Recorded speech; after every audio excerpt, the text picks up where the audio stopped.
est un homme que Dieu utilise dans une dimension et que je respecte énormément. Amen.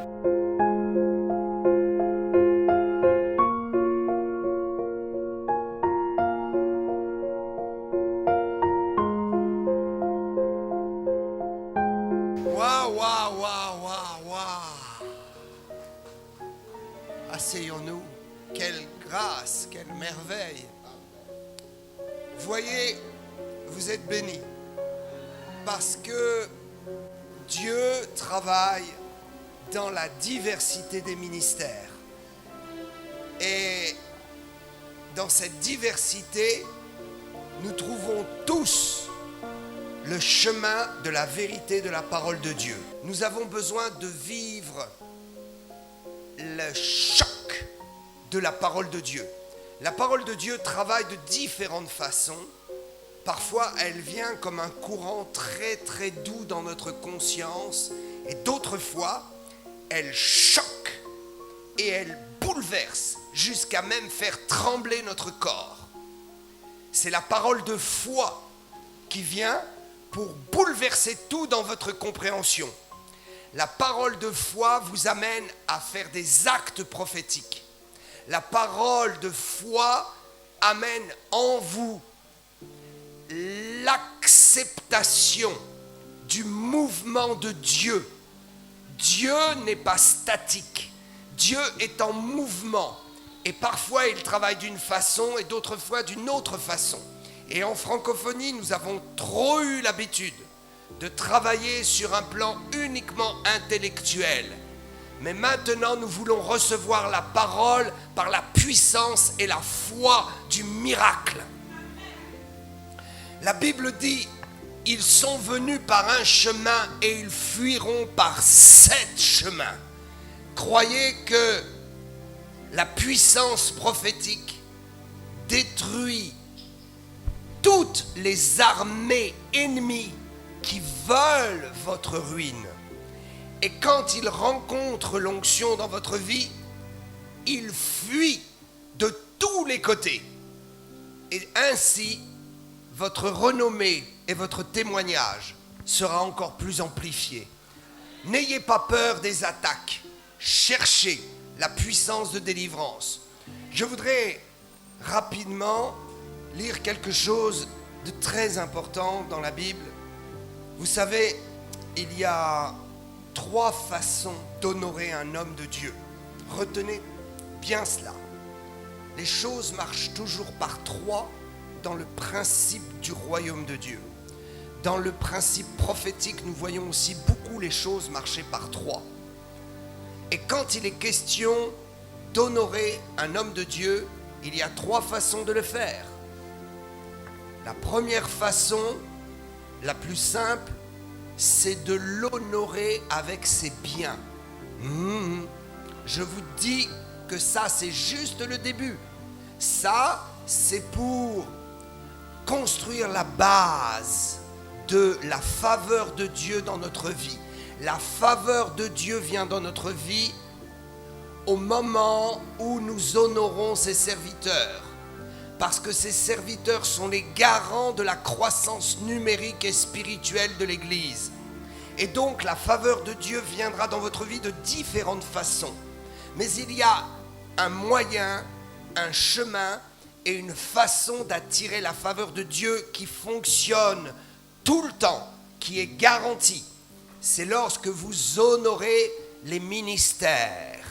En honorant le ministre, vous honorez le ministère qui est dans la vie du ministre.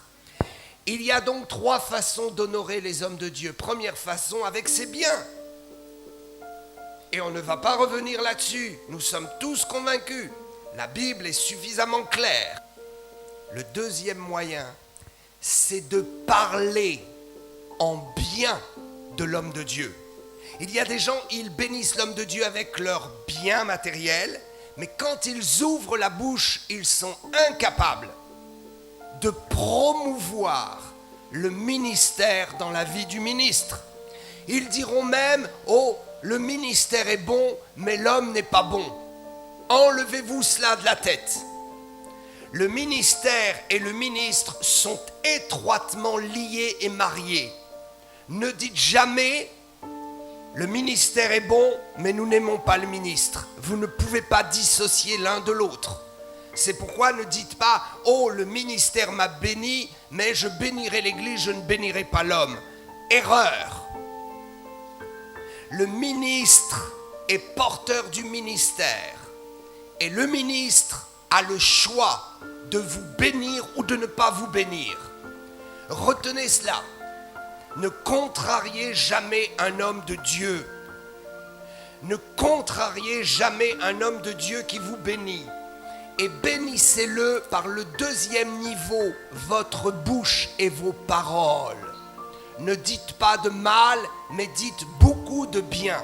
Plus on dit du bien d'un homme de Dieu, et plus le ciel se réjouit. Savez-vous que le plus perdant, lorsque nous parlons mal d'un ministre, le plus perdant, ce n'est pas le ministre, c'est celui qui a parlé mal.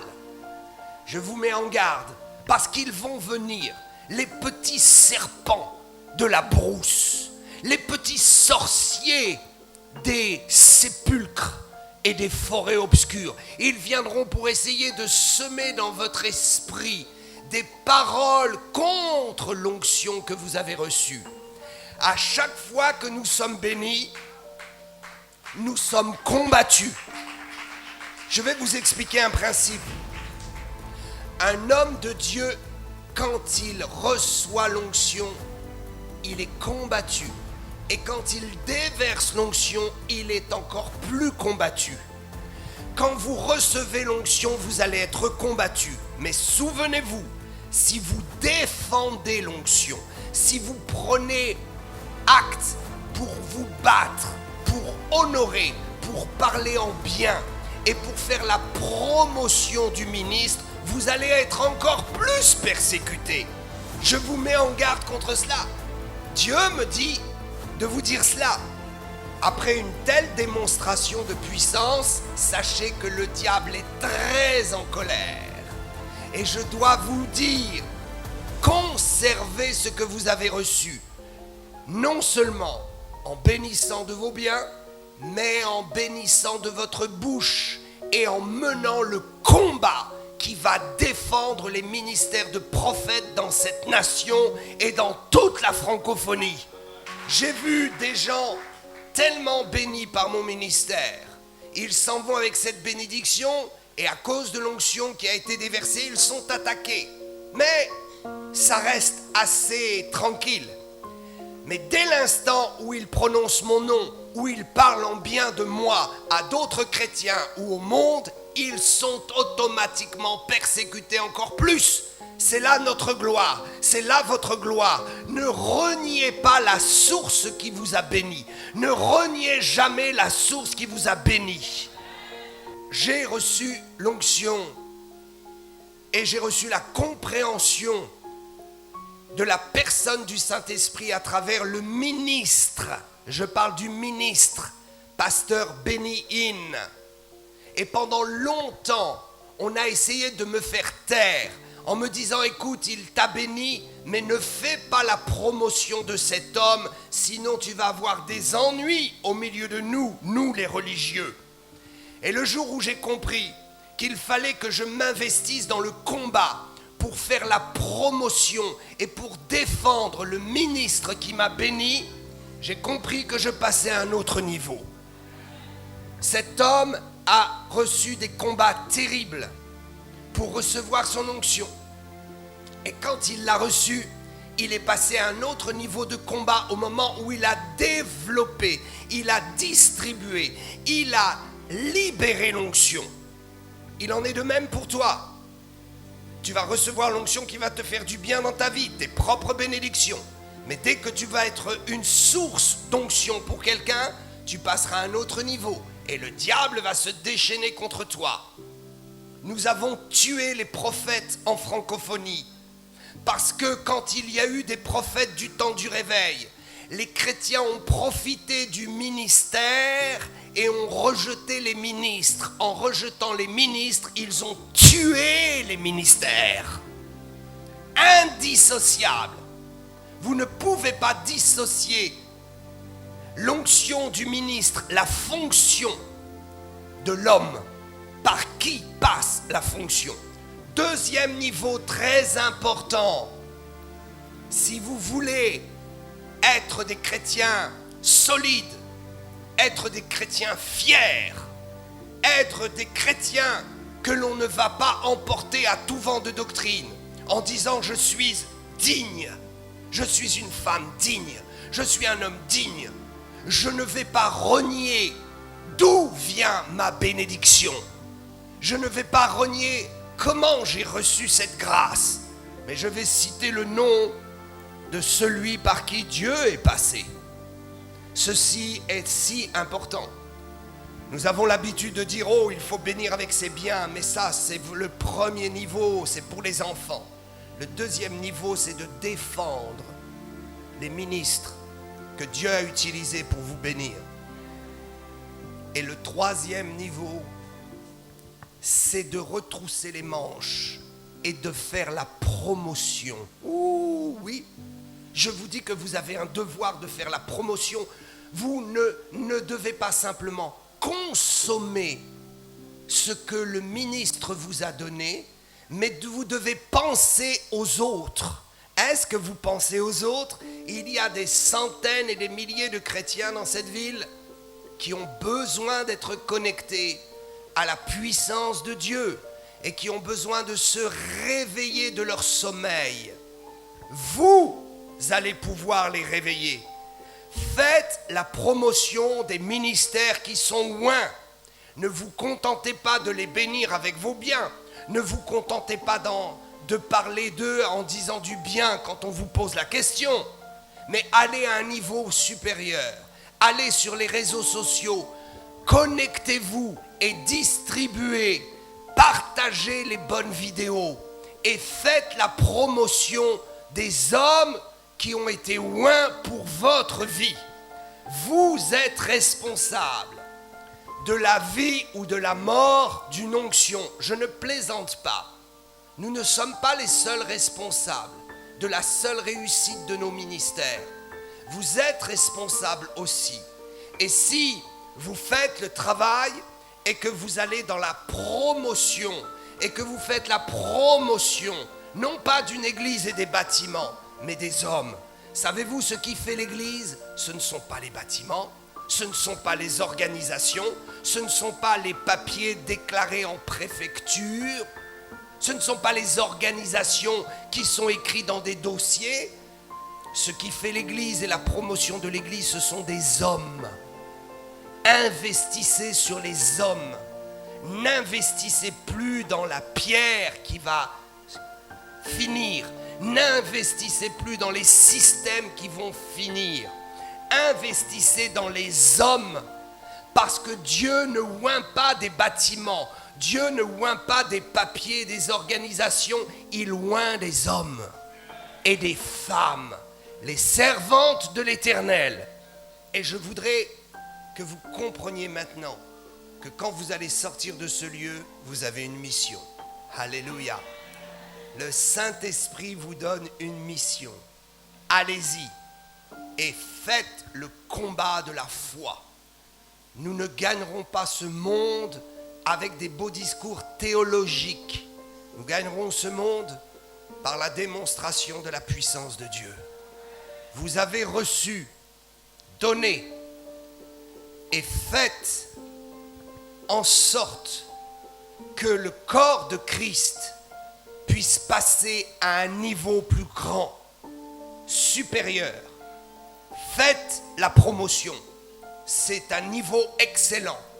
Encouragez les hommes de Dieu et diffusez leurs vidéos, partagez leurs messages et faites connaître au monde et à l'Église qu'il y a des hommes moins encore sur cette terre et que nous ne voulons pas rentrer dans un légalisme et un esprit religieux, mais que nous voulons libérer l'Église. Ne tuons pas les prophètes. Savez-vous que le prophète est quelqu'un de très précieux pour l'Église?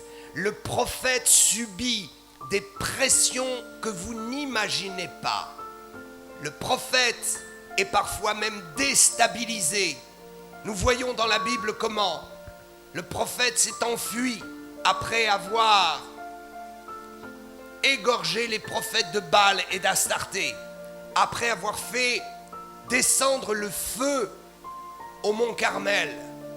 Il s'enfuit devant une femme, Jézabel. Mais Jézabel n'était qu'un point de contact avec l'angoisse qu'il ressentait, parce que les prophètes sont dans un monde parallèle et ils subissent des chocs lorsqu'ils passent du monde de l'esprit au monde de la vie réelle. Ils sont choqués par la puissance de la parole de Dieu qui les déstabilise. Ils sont des gens dont nous devons prendre soin. Ils sont des gens qui sont en proie à l'esprit de découragement et de dépression. Vous ne savez pas le prix de l'onction. Il faut donc encourager et il faut donc faire la promotion. Oh, que Dieu nous aide à comprendre ces choses. Ensemble, nous allons faire grandir l'Église universelle. Ensemble, nous allons confondre les païens. Ensemble, nous allons marcher sur les serpents et les scorpions de ce monde. Sur tous ceux qui gouvernent par la puissance de Satan. Nous allons opposer la puissance de Dieu pour montrer qui est le plus grand, qui est le plus vrai. Nous allons faire la différence entre ceux qui servent Dieu et ceux qui ne le servent pas. Nous allons faire la différence entre la puissance d'en haut et la puissance des sépulcres et la puissance de la forêt et la puissance de l'enfer. La puissance d'en haut domine sur la puissance d'en bas. Il est temps de faire la différence. Il est temps de montrer que nous sommes un peuple puissant. Dans Luc 10, 19, il est dit que nous allons marcher sur la puissance. Ce pas rester sur place et piétiner, c'est marcher, aller de l'avant et continuer le combat. Alléluia! Dieu parle d'une marche qui ne finit pas dans la puissance qui écrase la tête du serpent, qui écrase le scorpion venimeux, filou, hypocrite, fourbe, qui vient par derrière et qui te pique avec sa queue. Nous allons les écraser et nous allons montrer que Dieu nous a donné le pouvoir de marcher sur toute la puissance de Satan. L'heure est arrivée où la gloire de la dernière maison sera plus grande que la gloire de la première. L'heure est arrivée pour vous. L'heure est arrivée pour vous d'entrer dans la nouvelle gloire du nouveau temple de Dieu. Alléluia. L'heure est venue pour vous d'être tous des sacrificateurs pour Dieu, d'être tous des ambassadeurs pour le ciel, d'être tous des hommes et des femmes loin du Saint-Esprit. À lui soit toute la gloire. Amen, amen, amen.